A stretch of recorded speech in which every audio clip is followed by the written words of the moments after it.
Rahayu, Rahayu, Sagung Dumadi.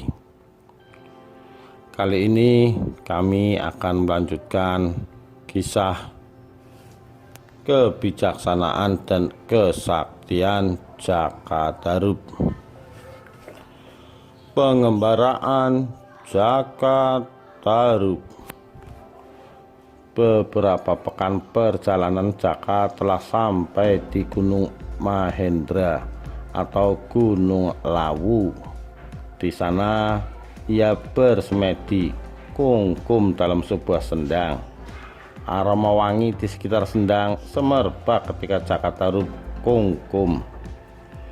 3 hari 3 malam dia bersemedi.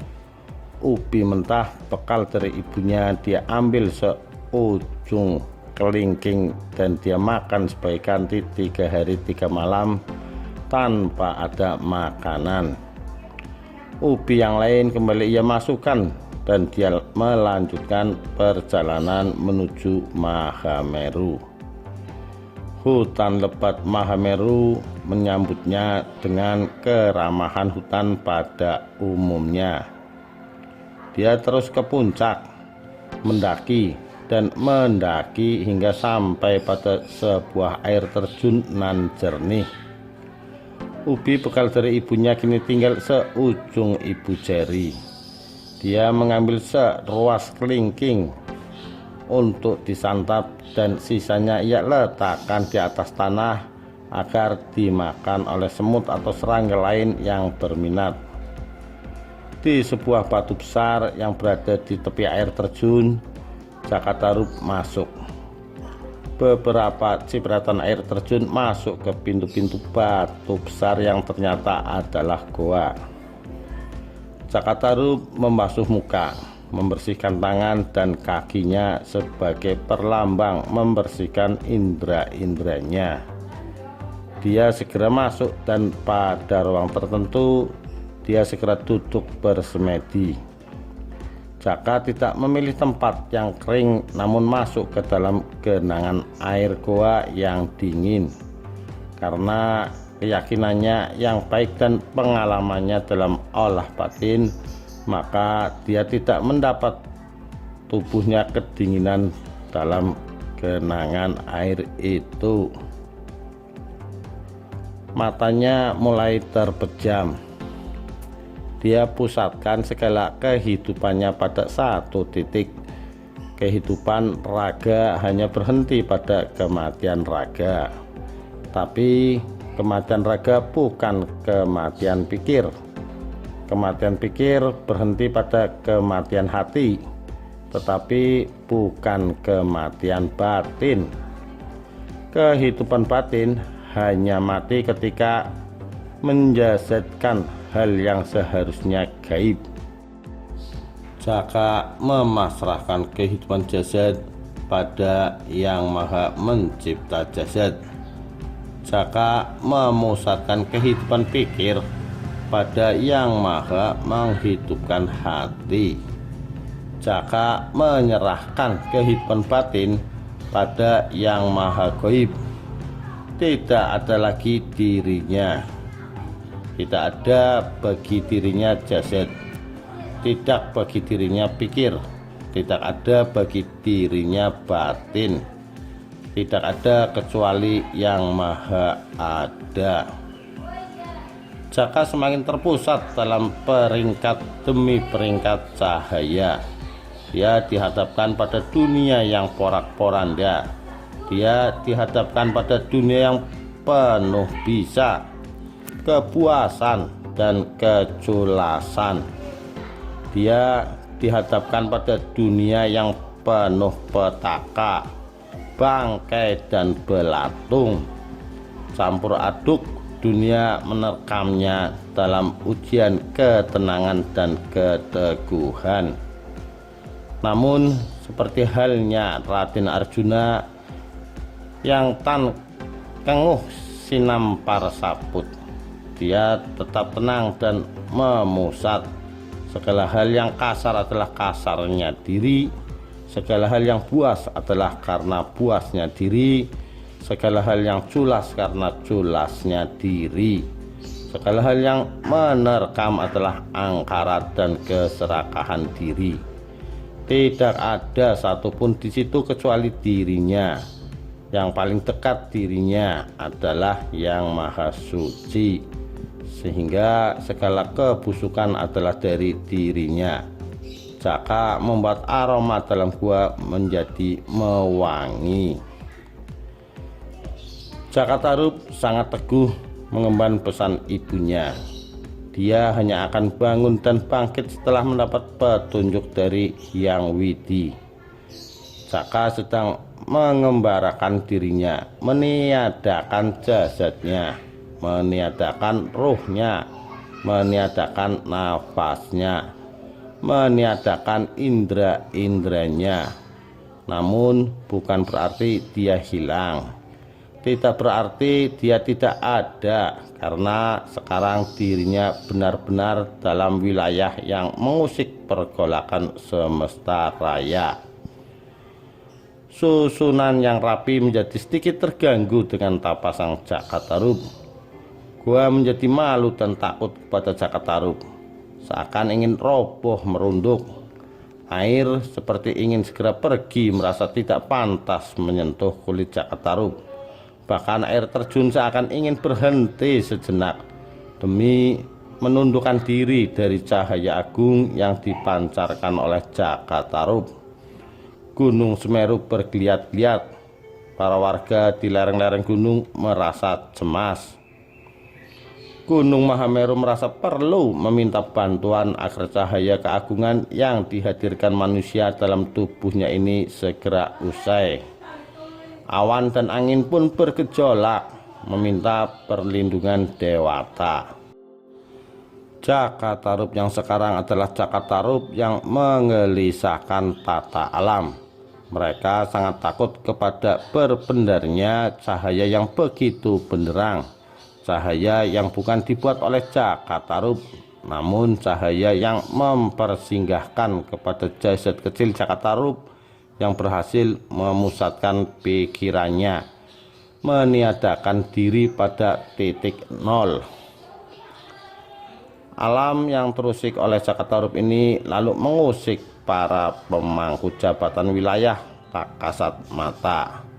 Hawa panas ini mengusik alam Pitara, kemudian membuat gonjing alam Kayangan. Batara-batari, Hapsara-hapsari, dewa-dewi kalang kabut memperundingkan upaya menghentikan tapa sang Jaka Tarub. Tetua Betara bernama Batara Narada mengatakan kepada Batara Guru, "Adikku Guru, pemusatan diri oleh Jaka Tarub ini tak akan mampu kita lawan. Kita hanya akan mampu mengujinya, sebab Jaka Tarub tetaplah manusia. Kita harus segera menggelar ilusi kemanusiaannya agar Jaka terlena dan menghentikan tapanya." Apa yang seharusnya dilakukan, Kakang? Kehidupan penuh mara bahaya dia lewati.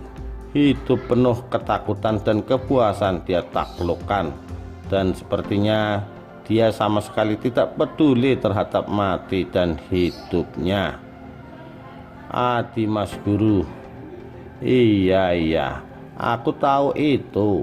Jaka memang seorang yang pilih tanding seperti halnya Prabu Arjuna pendahulunya. Namun Adi, akan aku beritahu bahwa Jaka Tarub melakukan tapa itu karena mencoba mencari jawaban atas kehendak ibunya. Kehendak ibunya? Benar Adi Guru. Sebab Jaka tidak tahu dengan siapa dia seharusnya menikahi seseorang.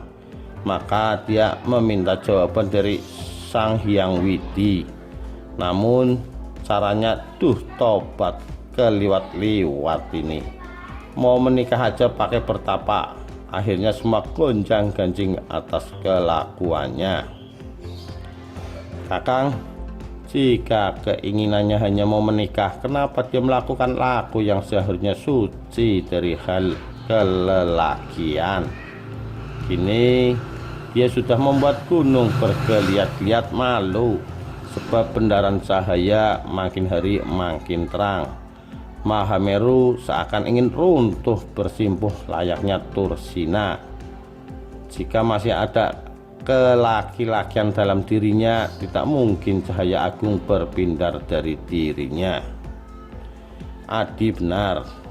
Sebab itulah maka pastinya si Jaka sedang tidak berpikir tentang kelaki-lakian.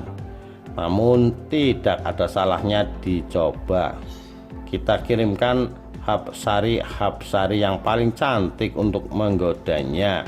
Apakah benar dia sedang melakukan tapa suci atau hanya melakukan makar kepada semesta?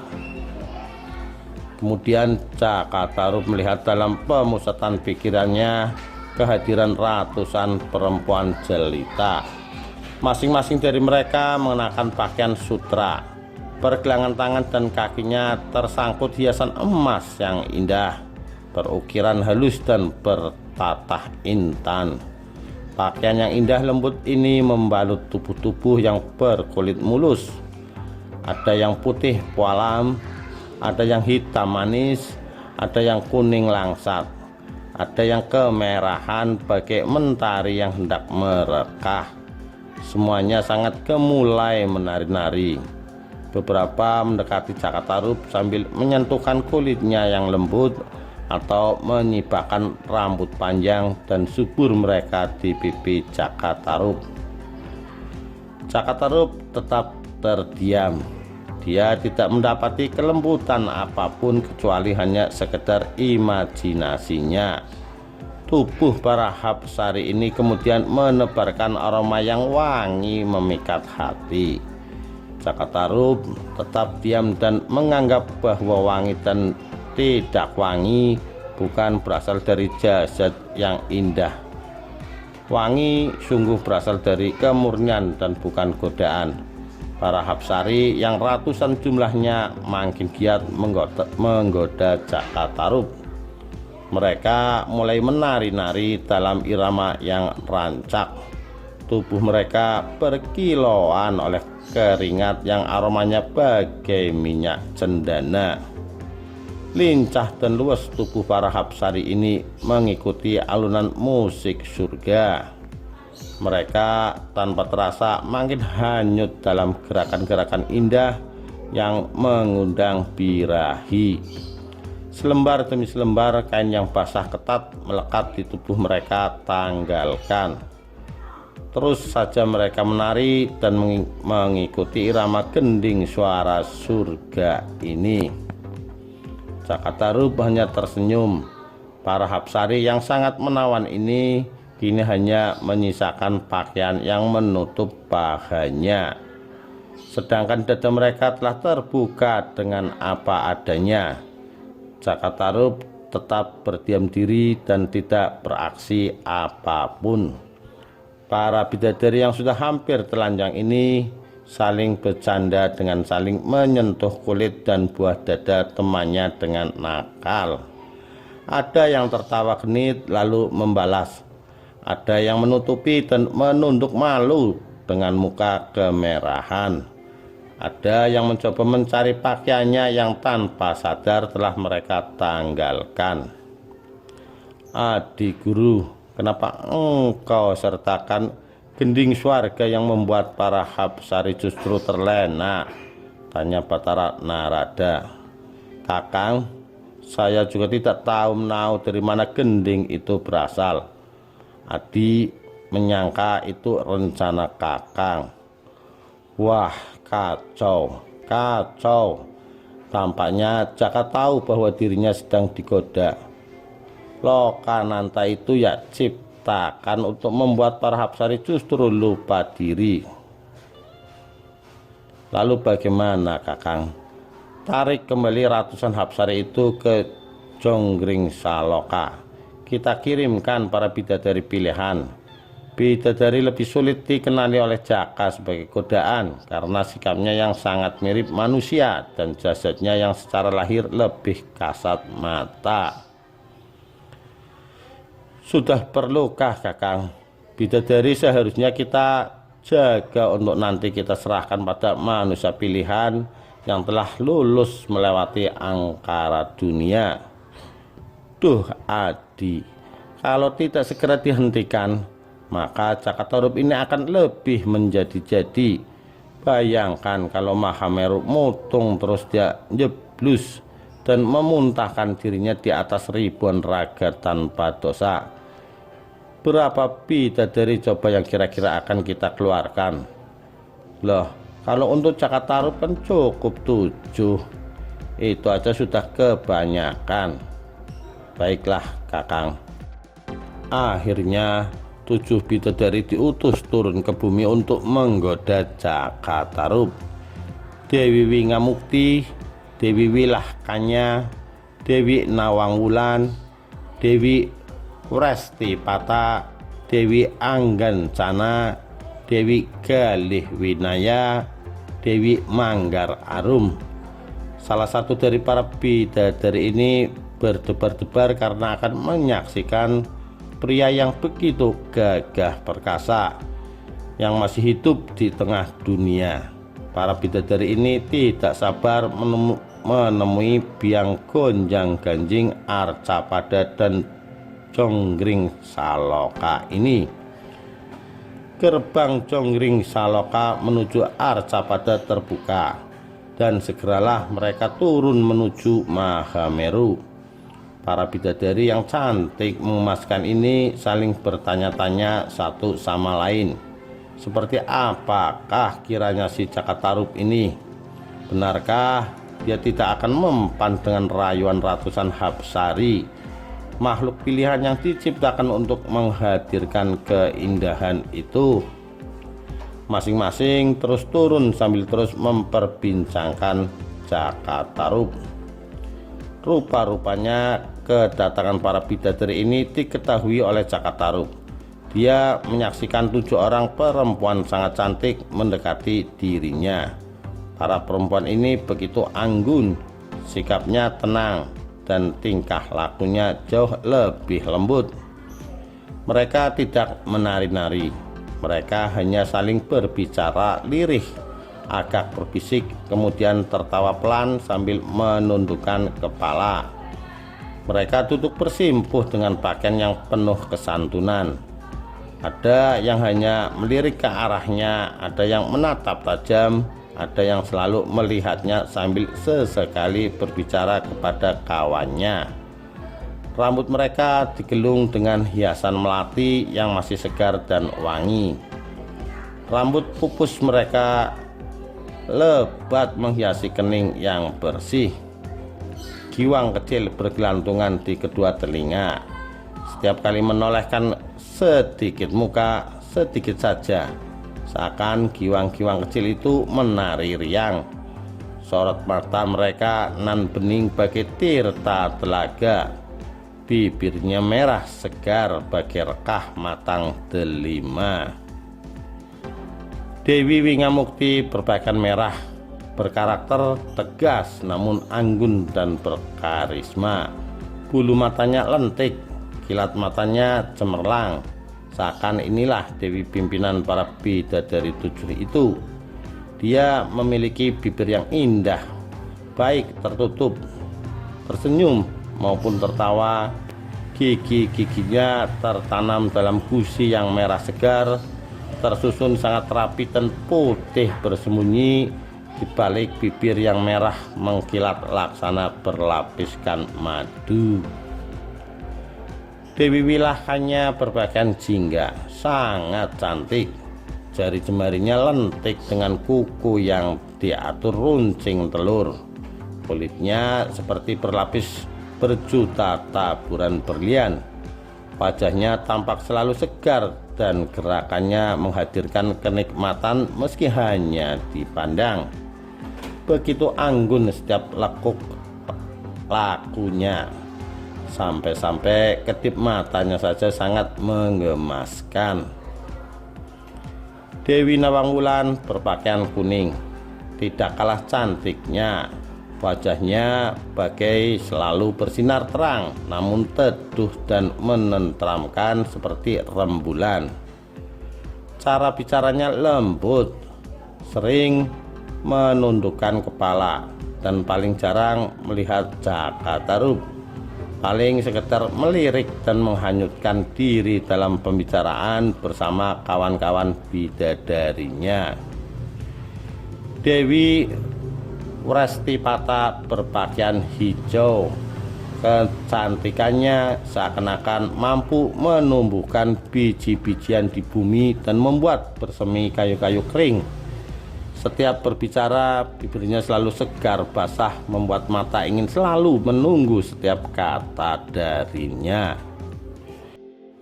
Dewi Anggancana berpakaian biru, tubuhnya sangat indah berpadu dengan warna biru. Kulitnya kekuning-kuningan bagi emas yang memantulkan cahaya dari segala penjuru. Rambutnya hitam lebat, digelung agak ke samping, berhias kuntum melati dan jalak emas. Seperti bola matanya yang putih dengan deleng hitam tajam, namun selalu bergerak bagai api lilin terkena angin. Dewi Galih Winaya berpakaian nila. Dewi yang satu ini sangat berperhatian dengan segala tindak tanduknya, sering memperbaiki gelung rambut atau pakaiannya. Ketika berbicara tetap lirih, dan ketika tertawa mulutnya ditutup dengan kedua tangannya. Matanya sering terpejam, dan ketika pandangannya bertabrakan dengan pandangan Jaka Tarub, wajahnya memerah malu bukan kepalang. Dewi Manggar Arum berpakaian ungu. Wajahnya bulat dan bulu matanya lentik. Pipinya berlesung pipit dan paling sering bertatapan dengan Jaka Tarub. Dia agak berbeda dari teman-temannya, yakni rambutnya tidak digelung melainkan diurai dengan hiasan mawar dan intan berwarna merah. Cara bicaranya santun, dan kalau tertawa paling meriah di antara kawan-kawannya, sambil matanya yang indah terpejam. Dalam tapak, Jaka Tarub mampu mengenali para bidadari ini, dan dia dengan tetap tenang mencoba tidak memperdulikan kehadiran para bidadari ini.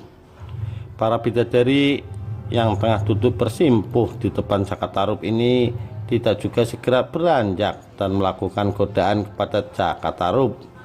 Namun justru mungkin itulah godaan yang mulai meresahkan Jaka Tarub. Dengan kesaktiannya, dia mencoba lebih memusatkan pikiran kembali. Para bidadari tahu bahwa Jaka mulai terpengaruh. Mereka mulai berdiri dan memperlihatkan tindak tanduk mereka. Jaka Tarub merasa malu, sudah mulai bisa digoda. Dia merasa malu dengan keberhasilannya menyingkirkan para Hapsari dengan menghadirkan Lokananta. Kini Jaka berniat menghadiahi kepada para bidadari itu dengan sesuatu. Para bidadari ini adalah makhluk kayangan yang sangat penasaran dengan keindahan dunia.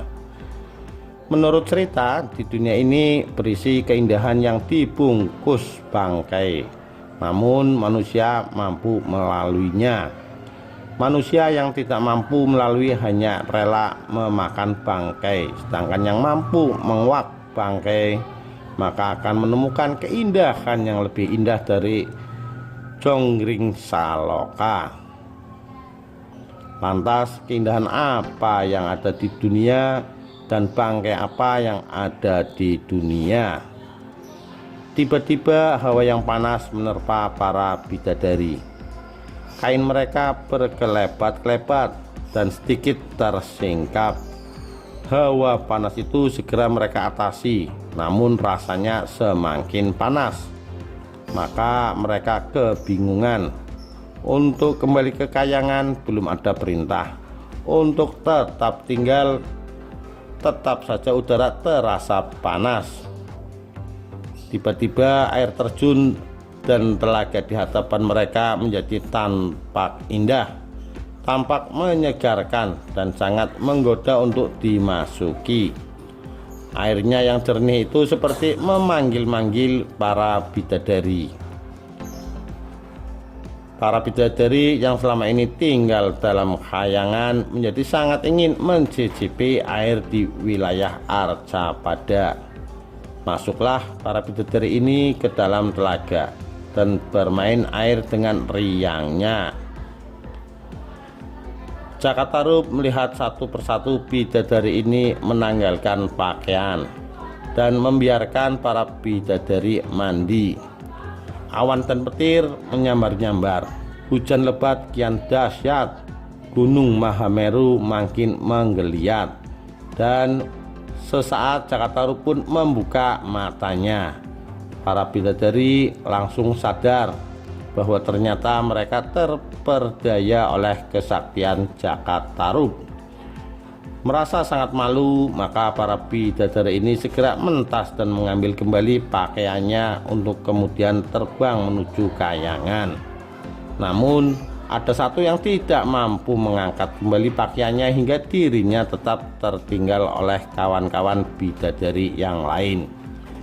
Dia merasa bingung dan menangis ketakutan sebab tidak kuasa terbang menuju gerbang Jonggring Saloka. Ya Batara, ampunilah hamba yang gagal mengemban tugas. Hamba terperdaya dengan cantik dunia hingga tak engkau izinkan kembali ke kayangan. Namun kenapa aku sendirian ya Batara? Dewi Nawangwulan, engkau tidak ditinggalkan oleh teman-temanmu dan engkau tidak ditolak untuk kembali ke kayangan. Namun dirimu telah diinginkan oleh Cakatarub untuk dijadikan sebagai istri. Layanilah dia sebagai suami dan berbaktilah dirimu kepadanya. Tugasmu ini akan menjadikan terbebasnya hukuman atas segala kegagalan mengemban tugas. Pantaskah diri hamba menikah ya Batara? Calon suamimu adalah manusia pilih tanding yang sesungguhnya sudah tidak gampang tergoda dengan dunia. Dia memilihmu sebagai jawaban kepada ibunya, tidak sekedar atas kecantikanmu. Maka dirimu kami titahkan menemaninya hingga waktu yang ditentukan. Langit yang gelap disertai petir dan angin yang menyambar-nyambar tiba-tiba bagai disingkap digantikan keadaan yang cerah cemerlang. Alam kembali tenang. Cakatarub keluar dari gua dan mendapati Dewi Nawangwulan tertutup menundukkan kepala. Cakatarub yang sangat lemah segera meminum air telaga yang diambil dengan kedua telapak tangannya. Sesaat kemudian dia kembali segar. Jaka menemui sang bidadari, mengambilkan pakaiannya dan mengajaknya pulang. Sang Dewi Nawangwulan merasa kagum atas sikap sang Cakatarub. Dalam keadaannya seperti itu, seharusnya pria tidak akan tahan melihat kecantikan tubuhnya. Namun Cakatarub sama sekali tidak menghiraukannya. Membuatkan rumah bagi rembulan. Dewi Nawangwulan dan Cakatarub berdiam sebentar di punggung Mahameru dan membuat rumah di sana. Rumah itu hanya terdiri 3 bilik. Bilik pertama untuk tidur Dewi Nawangwulan, bilik kedua untuk tidur Cakatarub, bilik ketiga untuk pembicaraan mereka berdua. Kakang Jaka, izinkanlah Dinda bertanya kepada Kakang. Silahkan Dewi. Apakah di dunia ini tidak ada yang pantas Kakang angkat menjadi istri, sehingga Kakang harus memperistri bidadari seperti Dinda? Tentu saja ada Dewi. Lantas kenapa Kakang bersikeras mendapatkan Dinda yang seharusnya tidak ditakdirkan hidup di dunia. Hidup hamba adalah menunggu kakang selesai menunaikan tugas selama di Arcapada. Di kayanganlah Dinda diperbolehkan menemui laki-laki, bukan dari kalangan Hapsara, bukan dari golongan bidadara, namun dari golongan manusia yang telah kalis dalam lekat lengket dunia. Dewi Nawangwulan, kakang mohon maaf jika telah membuat sedih hati Dinda. Tidak kakang, Dinda merasa senang dan bangga menjadi istri kakang.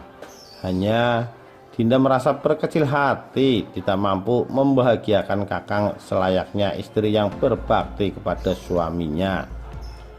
Dinda, kerisauan Dinda tidak perlu diperpanjang.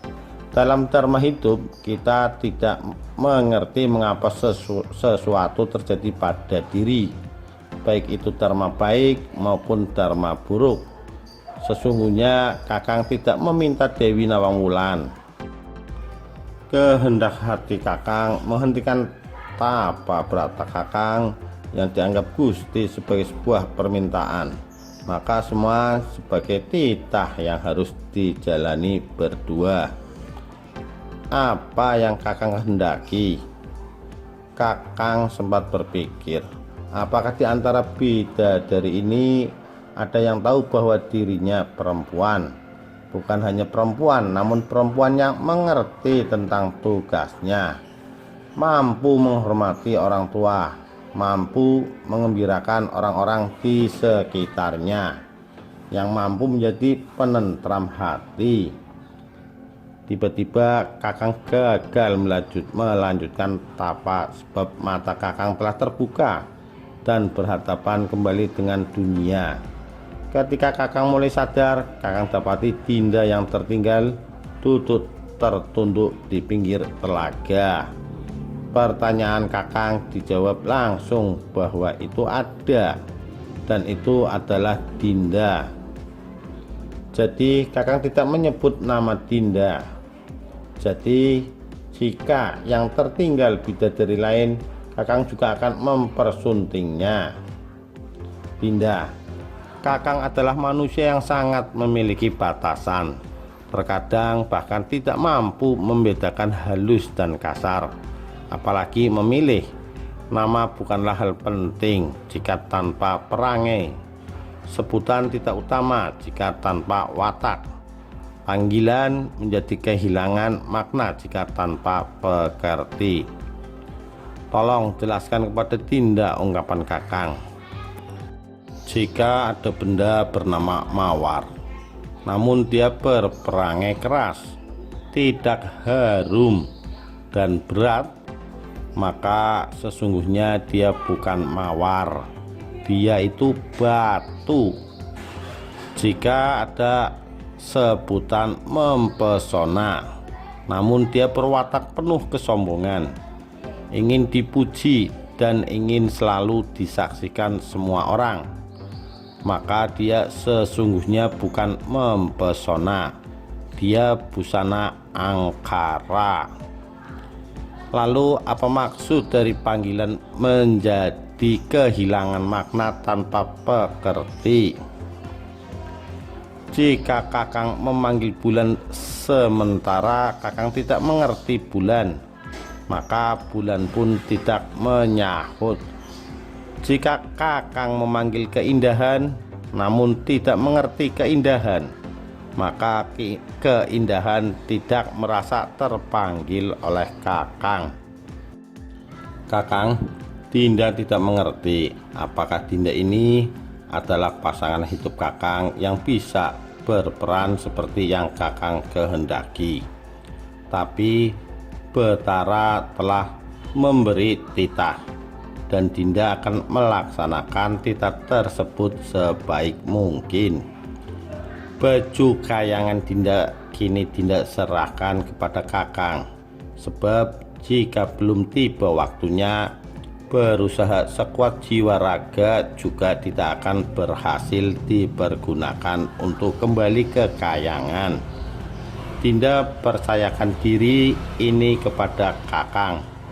Kakanglah yang kini bertanggung jawab terhadap diri Dinda. Pembicaraan antara Cakatarup dan Nawangwulan berlangsung hampir setiap malam. Busana Dewi Nawangwulan dibuatkan sebuah kotak dari kayu jati oleh Cakatarup. Mereka berdua menjalani kehidupan seperti pasangan petani muda yang tengah mulai membangun rumah tangga.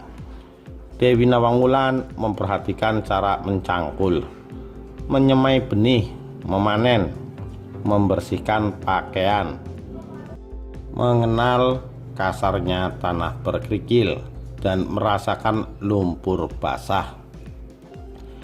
Hal berlangsung sehingga 3 purnama lamanya. Siang beraktivitas dan malamnya saling berbicara. Setelah 3 purnama, Dewi Nawangwulan mendapati dirinya merasakan ada sesuatu yang mengerikan pada dirinya. Dia mendapati ada darah keluar dari tubuhnya melalui cupu yoninya. Dia merasa takut dan melaporkan pada suaminya. Cakatarup yang mengetahui bahwa istrinya mendapatkan tasak ludira merasa bahagia. Dia segera mengamankan istrinya, mengemasi barang seperlunya, dan pulang menghadap ibunya. Kereta sapi yang sudah dipersiapkan sejak lama kini dipakai meniti jalan terjal menuju lereng. Dewi Nawangwulan takut sesuatu terjadi kepada dirinya. Dia khawatir mendapat kutukan dari para betara. Namun sang suami Cakatarup senantiasa menghiburnya, dan sama sekali itu bukan kutukan.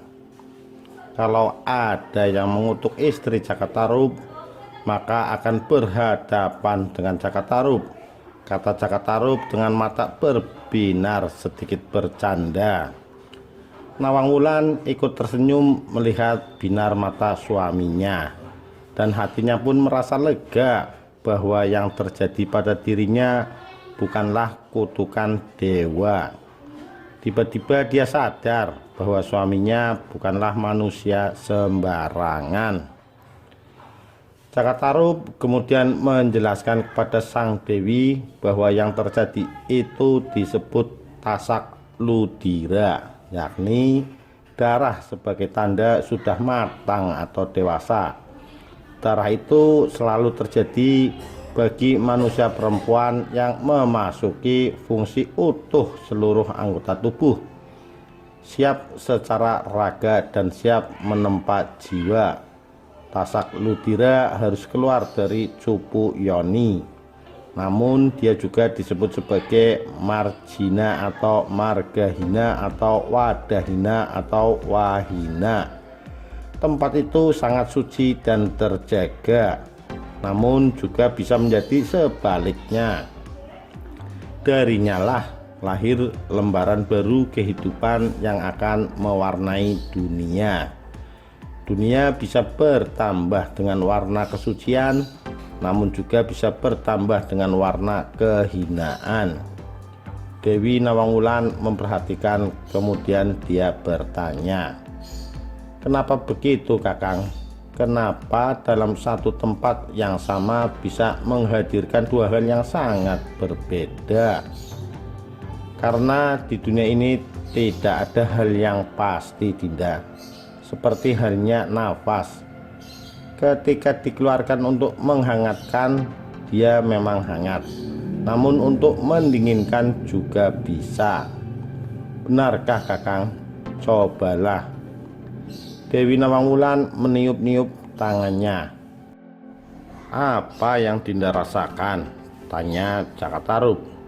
"Silir, dingin, agak hangat, Kakang. Tiupan itu untuk mendinginkan. Semisal ada luka, maka tiupan itu meredakan rasa sakit. Jika kepada makanan, maka akan mempercepat makanan menjadi dingin. Sekarang kepalkanlah kedua tangan Dinda dan tiuplah rongga-rongga di dalamnya. Rasakanlah. Ya Kakang, terasa hangat. Dewi Nawangwulan merasa gembira, hatinya seperti mendapat permainan baru. Cakatarup tersenyum sambil terus mengendalikan tali kendali sapi. Dia kadang melihat tingkah istrinya sangat mirip anak kecil, namun juga terkadang melihat istrinya sangat dewasa dan keibuan. Dewi Nawangwulan kemudian melanjutkan pertanyaannya. Kakang, lantas apa yang harus Dinda lakukan dengan hadirnya Tasak Ludira ini? Dinda, darah itu adalah darah yang memang harus keluar dari tubuh. Dalam keadaan seperti ini, Dinda harus lebih menjaga diri. Itu akan senantiasa datang secara berkala. Sebagai manusia, maka Dinda wajib menjalani hal lumrah yang terjadi pada diri manusia. Cupu Yoni yang suci itu memang suci jika dibawa dan diperlakukan dengan kesucian. Namun, dia juga bisa menjadi jalan kehinaan jika dibawa dan diperlakukan dengan remeh dan lupa diri. Dan manusia yang lahir di muka bumi senantiasa melalui margina. Manusia tidak pantas pongah dan sombong, apalagi merasa suci jika dia mengingat asal-usul kelahirannya. Dinda sebagai penjaga cupu tersebut haruslah tidak berlelah hati menjaga kesuciannya. Dinda hanya mengerti bahwa itu adalah sarana persetubuhan antara laki-laki dan perempuan, antara bidadari dan manusia yang paripurna dalam dharma. Di dunia pun seperti itu, Dinda. Namun tidak berhenti di situ. Dinda harus mengerti yang berhak masuk ke dalam cupu dan yang wajib keluar dari cupu. Sebab dia adalah yoni, maka yang berhak masuk adalah lingga sang lelaki yang Dinda telah mempersilahkan secara batin atau sukma atau jiwa, mempersilahkan lahir atau raga atau wadag, dan mempersilahkan pikir atau nalar. Dia tidak boleh memperkenankan setiap lingga hanya karena pertimbangan raga, karena bisa-bisa yang keluar juga mempersembahkan raga kepada dunia. Maka raga harus dengan jiwa dan jiwa harus suci, dan suci haruslah melalui pengolahan nalar, dan nalar harus tunduk kepada paugeran kesucian. Sang Dewi mulai mengerti betapa rumit menjadi manusia. Setiap hal adalah arena mengolah nalar dan pensucian diri terus menerus. Dia mengerti bukan hanya lelaki yang disebut pilih tanding sebagai manusia, namun juga perempuan yang mampu menjaga semesta raga, jiwa, dan pikirnya. Mereka makin menjauh dari Mahameru. Kemudian di sebuah keramaian pasar, kereta Cakatarup dijual berikut sapinya.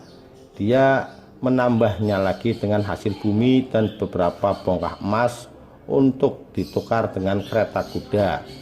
Cakatarup dan Nawangwulan makin cepat menuju desa kelahiran dan tempat ibunya tinggal.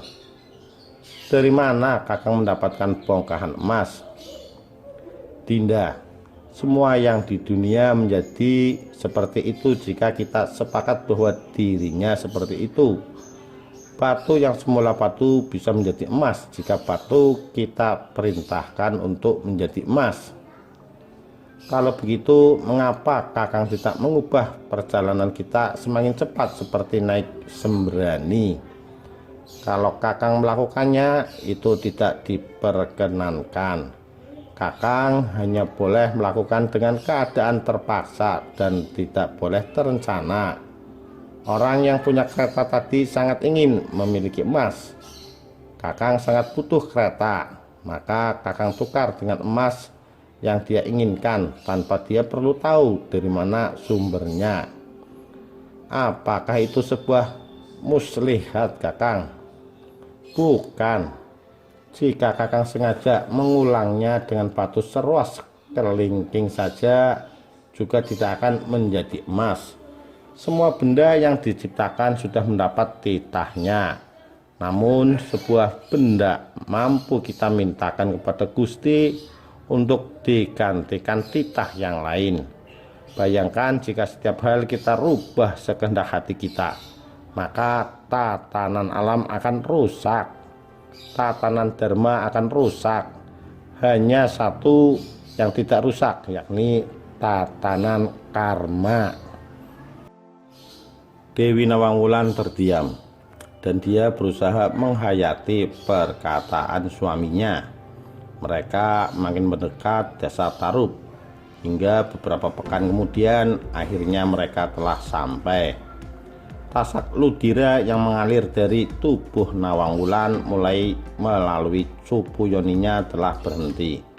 Warga Tarub yang melihat datangnya kereta kuda melihat dengan bertanya-tanya. Namun ketika mereka sadar bahwa yang datang adalah pepunden mereka, maka mereka menyambut riang gembira kedatangan Jaka Tarub. Mereka sangat terkejut. Hari ini Jaka Tarub kembali datang dengan membawa kereta kuda beserta seorang gadis sangat cantik. Jaka Tarub juga sangat senang melihat desa yang ditinggalkannya tetap hijau, bahkan tambah subur dan makmur. Beberapa warga langsung memberitahukan kabar ini kepada Ibunda Tarub. Ibunda Jaka Tarub sangat bahagia dengan kabar ini. Baru malam tadi dia bermimpi disinggahi rembulan di halaman rumahnya. Ketika rembulan itu dihampiri, malah rembulan itu menghampiri dan masuk ke dalam rumah. Ternyata anakku sudah pulang. Lantas apa maksud rembulan? Apakah Jaka telah berhasil menyunting rembulan? Jaka Tarub beserta Dewi Nawangwulan bersujud sungkem kepada ibundanya. Hari itu juga perayaan pernikahan Jaka Tarub dan Dewi Nawang dirayakan sebagai bentuk rasa syukur. Perayaan berlangsung meriah, dan sejak saat itu Jaka Tarub serta Dewi Nawangwulan tidur dalam satu bilik yang sama. Mereka berkeluarga dengan baik, dan Jaka Tarub kini dipanggil sebagai Ki Ageng Tarub.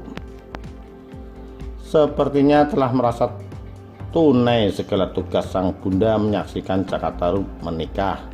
Hati sang bunda merasa sangat lega. Dengan menikahnya sang putra seakan tanda bahwa bakti dirinya sebagai seorang istri kepada sang suami yang menitipkan amanah jabang bayi telah genap. Dirinya berusaha merawat kehamilan dengan baik, membesarkan Tarub dengan penuh kasih sayang, dan kini sang pokor kencana telah mempersunting seorang bidadari. Kinilah saat untuk bertemu kembali dengan segumpal kerinduan yang menggunung kepada sang suami tercinta, Kiai Arya Penanggungan. Demikian kebijaksanaan dan kesaktian Jaka Tarub part kedua.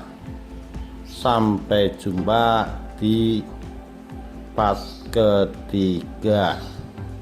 Rahayu Rahayu Sagung Dumadi.